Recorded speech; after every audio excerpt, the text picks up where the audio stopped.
새해를 맞아서 여러분들 각자가 아마 어떤 꿈과 어떤 비전을 담아서 이렇게 살기를 원한다라는 것들이 있을 거예요. 우리 여러분들이 계획하고 또 바라는 모든 것들이 하나님의 뜻 가운데 아름답게 이루어지기를 주님의 이름으로 축복합니다.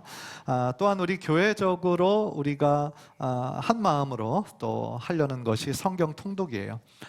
그래서 이번에는 우리 자녀들과 함께 성경을 창세기부터 계시록까지 끝까지 함께 읽는 것을 거룩한 목표로 우리가 삼고 그것을 실행하려고 합니다. 지난 한 주 동안 어떻게 잘 읽으셨어요? 네, 자신 있게 말씀하시는 분이 그래도 반은 되시는 것 같아요.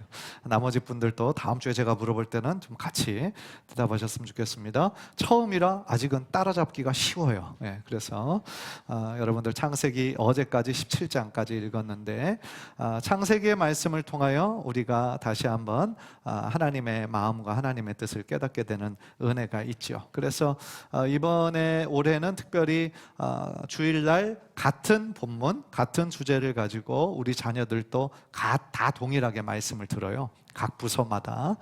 그래서 주일날 들은 말씀을 근거로 주일날 오후에 각 가정마다 모여서 가정 예배를 드릴 수 있도록, 그래서 부모들도 믿음에 성장하고 자녀들도 함께 성장하는 예수님이 주인 되어 주시는 믿음의 가정이 되는 것, 그것이 우리 교회 목표예요, 올해. 그러니까 여러분들 각자의 모든 가정이 예수님 주인 되어 주시는 귀한 믿음의 가정으로 세워지기를 주님의 이름으로 축복합니다. 그래서 우리가 읽은 그 내용을 중심으로 또 주일날 말씀을 좀 나누려고 그래요. 그래서 오늘은 창세기 1장의 말씀을 중심으로 말씀을 나누려고 합니다. 여러분, 창세기는 어떤 책입니까? 창세기는 모든 만물이 어떻게 시작되었는지를 우리들에게 보여주는 책이에요. 여러분들 창세기를 영어로 혹시 뭐라고 하는지 아시는 분 계실까요? 제너시스라고 부릅니다. 제너시스 하니까 여러분들 많이 듣던 거 아닙니까? 현대자동차의 좀 고급차 브랜드가 제너시스인데 그것을 알고 지었는지 모르겠지만 어쨌든 창세기란 뜻입니다. 오늘 혹시 우리 성도님들 창세기 타고 오신 분 계신지 모르겠어요. 그래서 여러분들 그 제너시스 차 볼 때마다 창세기 기억하시면 되겠어요. 무엇보다도 우리가 창세기를 읽으면서요, 창세기를 통하여서 모든 만물의 시작과 기원이 다른 과학자들이 얘기하는 것처럼 어떤 우연에 의해서, 저절로 어떤 우주 팽창에 의해서 생긴 것이 아니라 제일 처음부터 창조를 계획하셨고 그것을 이루신 하나님의 능력이었음을 우리는 창세기를 통해서 발견하는 거죠. 그래서 창세기 1장 1절은 그런 면에서 우리에게 굉장히 중요한 구절입니다. 창세기 1장 1절은 많이 외우시죠? 우리 한번 다 함께 외워볼까요? 시작. 태초에 하나님이 천지를 창조하시니라. 태초에 하나님이 천지를 창조하셨어요. 여기서 말하는 태초는 모든 것의 시작점, in the beginning, 모든 것의 시작점을 의미해요. 그전에는 아무것도 없는 상태였다라는 거예요. 그래서 창세기 1장 2절에는 땅이 혼돈하고 공허하며 흑암이 깊음 위에 있었다. 어떤 형체를 가진 거 아무것도 없었다라는 거예요. 아무런 생명체도 없었어요. 모든 것이 무질서하고 텅 빈 그런 상태였어요. 빛이 없었기 때문에 어두움만이 지배하고 있었던 시대였어요. 그런데 태초에 하나님이 천지를 창조하셨다 선언하시는 거예요. 천지란 문자적으로 하늘과 땅을 의미하지만 하늘과 땅, 이 지구뿐만 아니라 지구를 포함한 모든 은하계, 그리고 은하계를 포함하는 이 우주를 다 포함하고 있는 말이에요. 그러니까 하나님의 창조가 굉장히 특별한 이유가 몇 가지가 있는데, 첫 번째는 아무것도 없는 상태, 무에서 유로 창조하셨다. 그 점이 하나 굉장히 특별한 점이고요. 또 하나 특별한 점은 하나님께서 무에서 유로 창조하실 때 모든 창조를 오직 말씀으로만 창조하셨다라는 거예요. 하나님께서 빛이 있으라 말씀하시니 그대로 빛이 나와요. 그리고 7절을 보면 하나님께서 궁창을 만드셔서 궁창 위의 물과 아래의 물로 나뉘라 하셨으니 그대로 되니라, 이렇게 말씀하십니다. 9절을 보면 천하의 묻이 한 곳으로 모이고 묻이 드러나라 하시니 그대로 되었다고 말씀하고요. 11절을 보면 각기 종류대로 열매 맺는 나무를 내라 그랬더니 그대로 되었다, 이렇게 계속 말씀하고 있어요. 그러니까 하나님께서 말씀하시면 그대로 이루어지는 거예요. 사랑하는 성도 여러분, 이 사실을 우리가 반드시 기억했으면 좋겠습니다. 하나님이 말씀하시면 그대로 이루어진다라는 사실을 믿으시기를 바랍니다. 그만큼 하나님의 말씀에는 엄청난 능력이 있다라는 것을 우리들에게 가르쳐 주시는 거예요. 하나님은 오직 말씀으로 사람을 창조하셨고요, 이 우주 만물을 창조하신 전능하신 하나님이신 거예요. 따라서 우리 하나님께서 원하시기만 하면 우리 인간적인 눈으로 보기에는 불가능해 보이는 일도 하나님은 가능케 하신다라는 거예요. 따라서 그런 하나님의 그 전능하신 능력을 올해 표어처럼 우리가 믿고 또한 체험하는 데까지 나아가서 여러분들의 삶에 하나님의 놀라운 기적들을 체험하는 귀한 은혜가 있기를 주님의 이름으로 간절히 축원합니다. 그런데 창세기가 특별한 이유가 또 있어요. 그게 뭐냐면 창세기를 읽으면서 하나님의 마음을 우리가 읽을 수 있어요. 하나님의 마음이 어떠실까? 하나님의 마음을 구석구석에 드러내 주셨어요. 창세기 1장을 보면은요, 하나님께서 오직 말씀으로 만물을 창조하실 때마다 그 창조된 것을 보시고 하셨던 말씀이 있으셨어요. 하나님 보시기에 좋았더라. 빛이 있으라 하니까 그대로 되었고 그것을 보시고 하나님께서 보시기에 좋으셨어요. 이 말씀이 10절을 시작으로 해서 12절, 18절, 21절, 25절 계속해서 하나님이 창조하신 것을 보고 하나님 보시기에 좋으셨다 그러셨어요. 하나님께서는 그 모든 만물을 종류대로 조화롭게 창조하셨거든요. 그러면서 오늘 그 마지막 날 사람을 지으시고는 그냥 기뻐하신 것이 아니라 심히 기뻐하셨다라고 표현하셨어요. 아마도 우리가 예상하건대 하나님의 모든 창조의 마지막 계획은 바로 인간을 창조하시는 데 있으셨거든요. 그러니까 하나님의 그 모든 계획을 인간의 창조로 다 완성하시고 심히 기뻐하신 거예요. 우리가 보통 일을 하고 또 회사 생활하고 사업을 하실 때 중간중간 어떤 단계가 있잖아요. 1단계, 2단계, 3단계. 1단계가 다 이루어지면 그것도 굉장히 기쁘죠. 보람되고. 그 다음에 우리 다음 단계로 나아가면 되고, 2단계가 완성이 되면 또 다음 단계로 나아가면 되는데, 그 모든 큰 프로젝트를 다 마쳤다고 한다면 여러분들의 마음이 얼마나 기쁘겠어요. 그러니까 그 중간중간 단계를 마친 것도 큰 기쁨이지만 그 모든 것을 다 마쳤을 때 오는 기쁨은 비교할 수 없는 큰 기쁨이다라는 것이죠. 따라서요, 하나님의 창조의 목적이 이제 인간까지 다 창조함으로 말미암아 완성이 된 거예요. 그리고 모든 피조물이 다 하나님의 영광을 드러내는 거예요. 그래서 하나님은 그 창조물들을 통하여 영광을 받으시고요, 무엇보다도 자신의 형상으로 지으신 이 사람들과의 교제를 통하여 함께 주님의 사랑을 나누기를 원하시는 거죠. 그렇다면 우리 인간이 다른 피조물하고 다른 동물들, 다른 것들하고 다른 점은 무엇일까요? 왜 하나님은 다른 피조물들과 다르게 우리 인간을 창조하시고 그렇게 심히 기뻐하셨을까요? 한 두 가지 정도 나누어서 말씀을 좀 나누고 싶어요. 첫 번째는요, 오직 사람만 하나님의 형상으로 지으셨기 때문이에요. 여러분 27절 우리 화면을 통해서 다 함께 읽겠습니다. 시작. 하나님이 자기 형상 곧 하나님의 형상대로 사람을 창조하시되 남자와 여자를 창조하시고 6일 동안 모든 만물을 창조하시고요, 마지막으로 인간을 만드셨어요. 그래서 창조 사역의 클라이맥스를 장식하셨어요. 그러니까 5일째까지의 창조는요, 어떻게 보면 인간, 마지막으로 지을 인간이 잘 살아갈 수 있는 환경을 하나님께서 미리 만드시고 조성해 주신 거예요.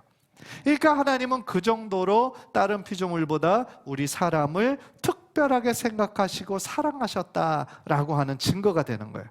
이런 의미에서 우리 인간의 창조는 하나님의 제일 마지막에 지은 하나님의 걸작품이다라는 거예요. 여러분 혹시 상품과 작품의 차이가 뭔지 여러분들 아십니까? 상품은요, 값으로 매겨져요. 그죠? 그래서 이거는 이 어떤 브랜드와 어떤 그 제조 방법에 따라서 그거의 가치가 매겨지잖아요. 그런데 작품은요, 값으로 잘 매겨지지가 않아요. 왜냐하면 작품에는 돈으로 환산할 수 없는 가치가 그 안에 있기 때문인 것이죠. 그런 면에서 여러분들 한 사람 한 사람은 하나님의 작품이고 하나님의 걸작품인 거예요. 예. 별로 믿지 않으시는 눈치인데, 하나님께서 여러분을 작품으로 만드셨어요. 그런 면에서 한번 따라해 봅시다. 나는 하나님의 걸작품이다. 자, 옆에 분에게 당신은 하나님의 걸작품입니다. 네. 다 하나님의 특별한 목적에 따라 만드신 하나님의 걸작품이에요. 그러니까 세상이 우리를 자꾸 판단하고 정죄하고 우리를 자꾸 막 웅크려지게 할지라도 여러분들 기죽을 필요 없는 거예요. 왜냐하면 우리는 하나님의 형상으로 지으심을 받은 존귀한 존재인 거예요. 하나님의 자녀들인 거예요. 그것만으로 우리는 엄청난 특권을 지니고 있는 특별한 사람들이다라는 것이죠. 따라서요, 이 하나님의 형상으로 지으심을 받았다라는 것이 그러면 어떤 의미가 있습니까? 하나님의 형상이라고 할 때 그 형상은 영어 단어로 이미지인데요. God's image. 그것이 하나님의 형상인데, 우리가 이미지라고 했을 때는 어떤 형태, 어떤 모양, 그런 거를 우리가 생각하잖아요. 그래서 그 회사의 어떤 이미지, 그 사람의 이미지 했을 때 그 사람의 어떤 모양, 그런 것들을 생각하는데, 하나님의 이미지는 어떤 하나님의 모양을 뜻하는 건 아니에요. 왜냐하면 하나님은 형태가 없으신 분이잖아요. 하나님은 영이시잖아요. 그러니까 이 자리에도 우리와 함께 하시는데 육체의 모습으로 같이 하시는 것이 아니라 영으로 지금 함께 하시는 거잖아요.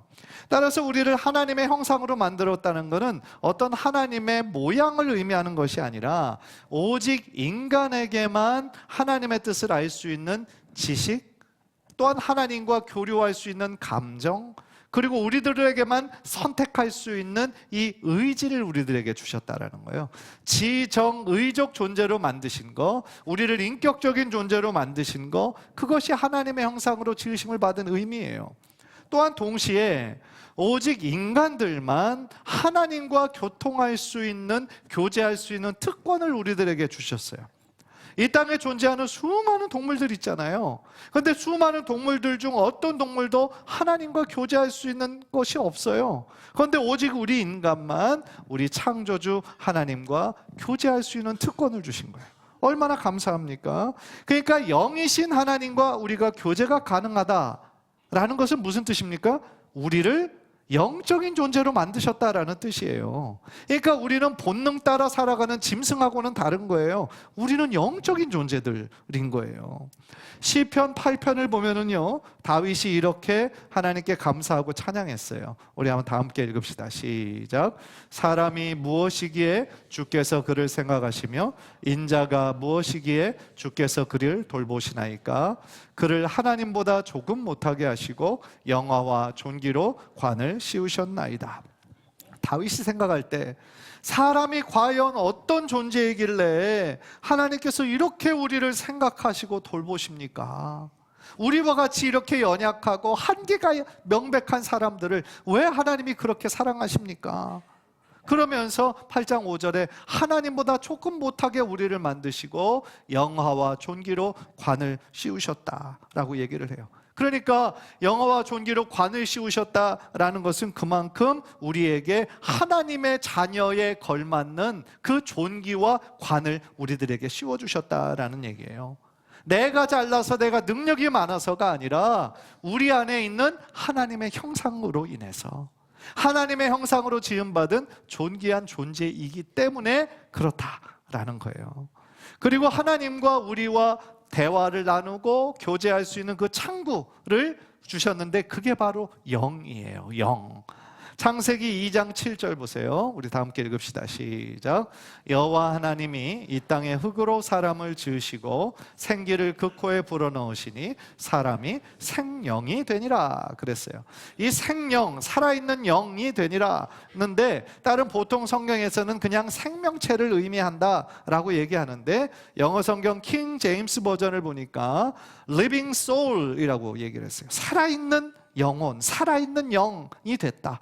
그러니까 하나님께서 우리를 다 흙으로 지으셨는데 다른 피조물들에게는 하나님의 호흡을 불어넣지 않으셨어요.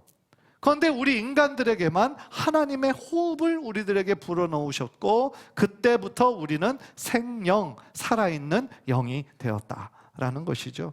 따라서 하나님께서 이렇게 우리를 창조하지 않으셨다면 우리는 그냥 흙덩어리에 불과할지도 몰라요. 다른 동물들과 똑같은 그냥 본능 따라 살아가는 존재일지도 몰라요. 그러나 우리 인간을 지을 때 하나님은 특별한 하나님의 형상으로 지으셨고, 또한 하나님과 대화하고 교제할 수 있는 영적인 존재로 우리를 창조하셨다라는 거예요. 그래서 창세기를 읽어보면 아담과 하와가 죄를 짓기 전에 에덴 동산에서 하나님과 자유롭게 대화를 나눴어요. 하나님과 대화가 자유롭고 하나님과의 친밀함이 있었어요. 아담과 하와는 하나님의 온전한 형상이 있었던 존재들이었던 거예요. 그런데 문제가 생겼어요. 우리가 잘 아는 것처럼 창세기 3장에 죄가 들어와요. 죄는 하나님이 창조하신 창조물이 아니거든요. 그런데 인간이 이 사단의 꼬임에 넘어가서 하나님과 같이 될 수 있다라고 생각한 그 교만과, 하나님이 절대로 먹지 말라고 했는데 이 사단이 꼬여서 죽을지도 모르니까 그렇게 한 거야, 자꾸 그거를 타협시켜서 하나님의 말씀에 불순종했죠. 죄는 하나님의 창조물이 아니에요. 인간 안에서 하나님과 같이 되려고 하는 교만함과, 또한 하나님의 뜻에 정면으로 불순종한 불순종이 시작이 되어서 원죄가 시작이 된 것이죠. 그런데 그 죄가 그들 가운데 들어오면서 어떻게 됐습니까? 하나님의 온전한 형상으로 그들을 지으셨는데 하나님의 형상이 그 순간부터 일그러지고 왜곡되어지기 시작을 한 거예요. 그렇게 되면서 하나님과의 좋았던 관계가 어떻게 됐습니까? 멀어지게 됐죠. 아담과 하와가 죄를 지으면서 하나님의 얼굴을 피하기 시작했던 거죠.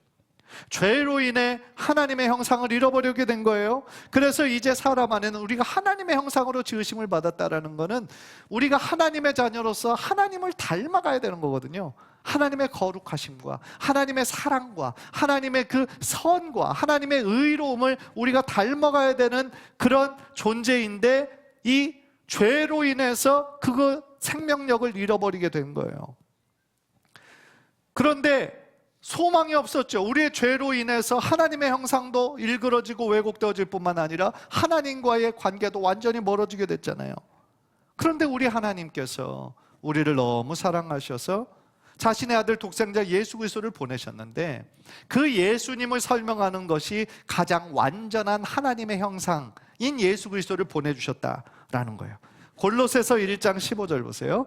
골로새서 1장 15절 시작. 그는 보이지 아니하는 하나님의 형상이시요 모든 피조물보다 먼저 나신 이시니. 그러니까 우리들의 죄로 인해 아담과 하와의 죄가 그 원죄가 되어 우리들에게 흘러오고 있잖아요. 그래서 어떤 사람은 그러죠. 왜 옛날에 그 사람이 지었던 죄가 오늘날까지 영향을 미치나? 왜냐하면 아담과 하와는 최초의 사람일 뿐만 아니라 모든 사람을 대표하는 상징성이 있었기 때문이에요. 그래서 그 모든 인간의 죄로 하나님께서 간주하시는 거예요. 그래서 우리들의 힘으로 해결할 수 없는 원죄, 또한 죄로 인한 사망과 고통과 그 모든 것들이 들어오게 된 것이죠. 그런데 하나님께서 우리들의 힘으로 해결할 수 없는 것을 긍휼히 여겨주시고 자신의 사랑하는 아들 독생자 예수 그리스도를 우리의 죄를 대속해서 다시 우리들의 죄를 용서해 주시기 위해서 구원자 예수 그리스도를 보내주신 것이죠. 그리고 십자가 위에서 피를 흘려주심으로 말미암아 우리들의 모든 죄의 값을 다 해결해 주신 것이죠. 하나님의 놀라운 사랑이고 하나님의 큰 은혜다라는 것이죠.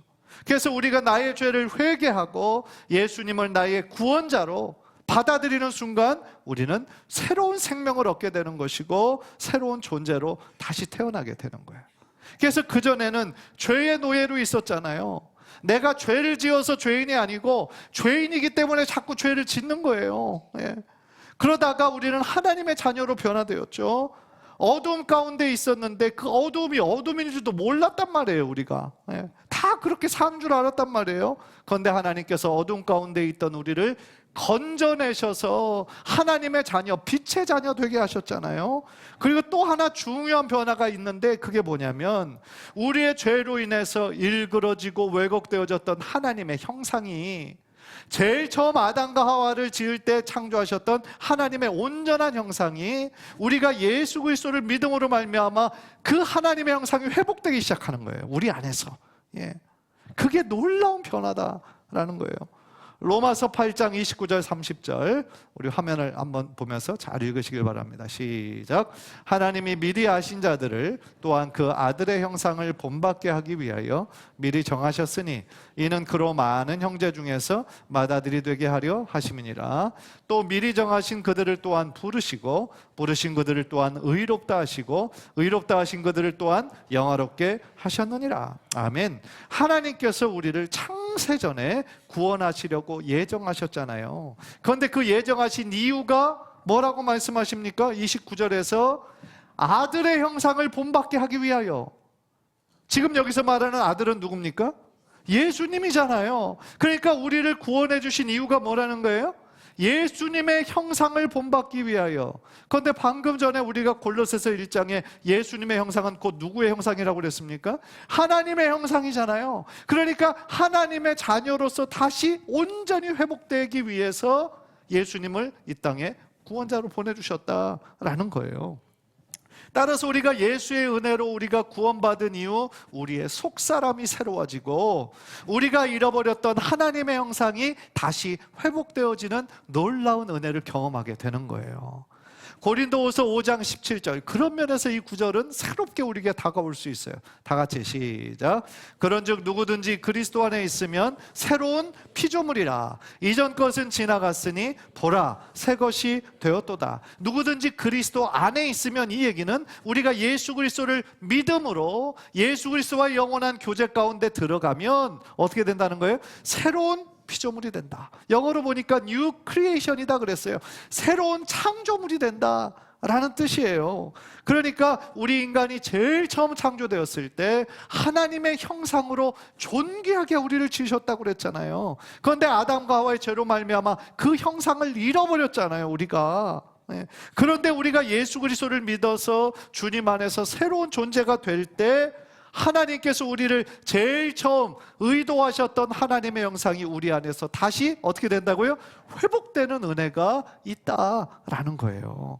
따라서요, 지금 여러분들과 함께 우리가 예배하고 있는 여러분의 옆자리에 앉아 계신 분은 하나님의 그 형상으로 재창조된 하나님의 사람들이다라는 거예요. 이따가 우리가 설교 후 찬양을 부르겠지만 지금 옆에 있는 형제님과 자매님의 모습 속에 보이는 하나님의 형상이 참으로 아름다운 거예요. 여러분들 그렇게 한번 인사했으면 좋겠어요. 우리 옆 사람들 보면서 당신 안에 하나님의 형상이 있습니다. 네, 그리고 또 한번 하나님의 형상이 참 아름답습니다. 네, 네. 어떤 분들은 굉장히 부담스러워 하시네요. 그죠? 하나님의 형상이 어떻게 내 안에, 그죠? 부담스럽죠. 물론 하나님의 형상이 언제나 우리에게 있으면 좋겠지만 어떤 분은 아직 우리가, 그죠? 좀 예수님 닮아가는 거에 부족해서 잠깐 하나님의 형상이 잠깐 스쳐가는 거죠. 잠깐 스쳐가는 분도 있죠. 우리는 완전하지 못하니까 너무 부족하고 너무 멀었잖아요. 그러나 우리가 꼭 기억해야 되는 것은요, 하나님의 형상의 온전한 회복은요, 우리가 예수 그리스도를 닮아가는 그 모든 과정 가운데 하나하나 점점 더 생겨나는 거죠. 더 나아가 예수님의 장성한 믿음의 분량에 이르는 데까지 우리가 성숙해져 가는 거, 그것이 바로 우리들의 신앙생활의 올바른 목표다라는 것이죠.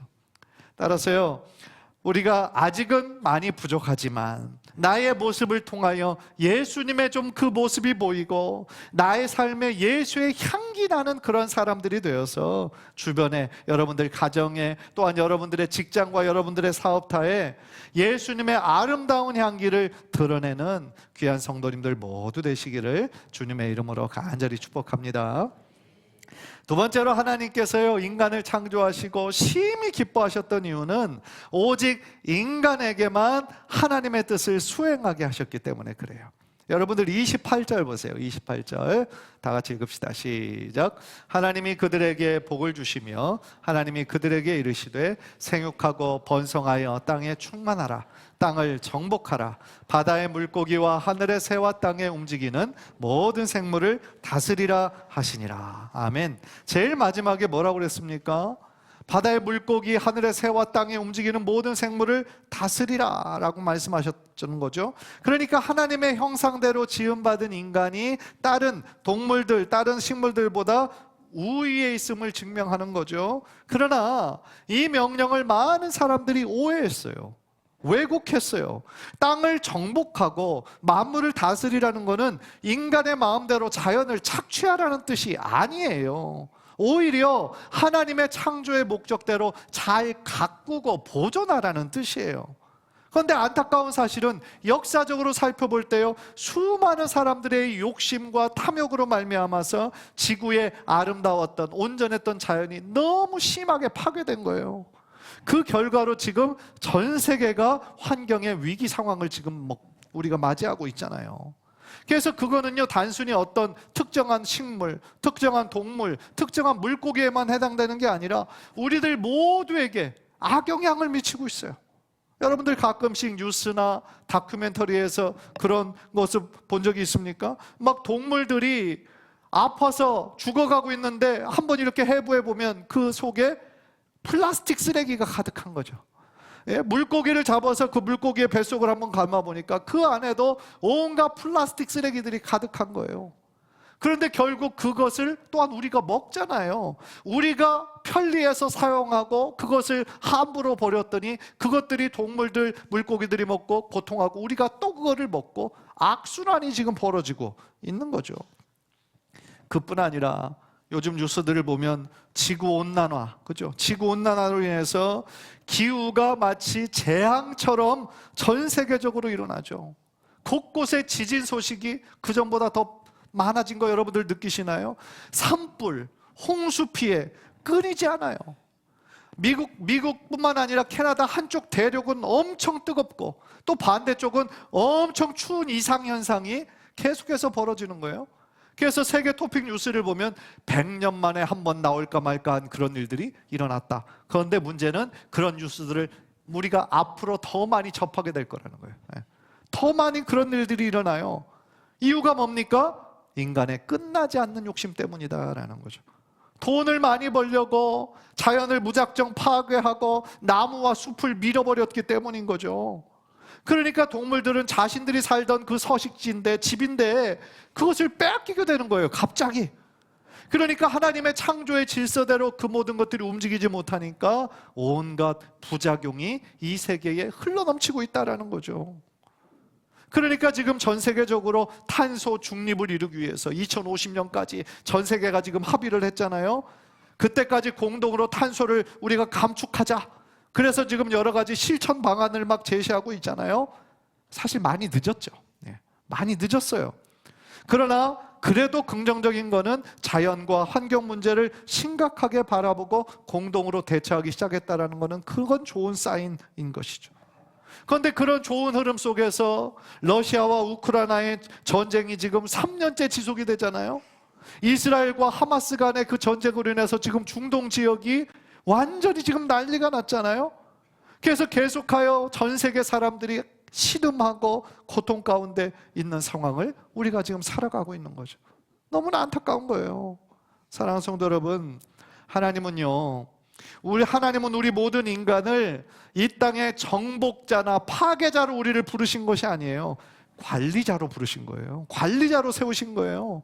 그리고 하나님을 대신해서 이 자연 모든 만물을 잘 다스리고 보존하라고 대리 통치자로 우리 인간을 세우신 거예요. 지구는 우리 세대만 잘 사용하고 우리만 가면 끝나는 게 아니잖아요. 우리의 자녀 세대, 또 자녀의 자녀 세대, 다음 세대가 계속하며 행복하게 살아가야 할 삶의 터전이에요. 그러니까 우리가 잘 보존하고 관리해야 될 의무가 우리들에게 있어요.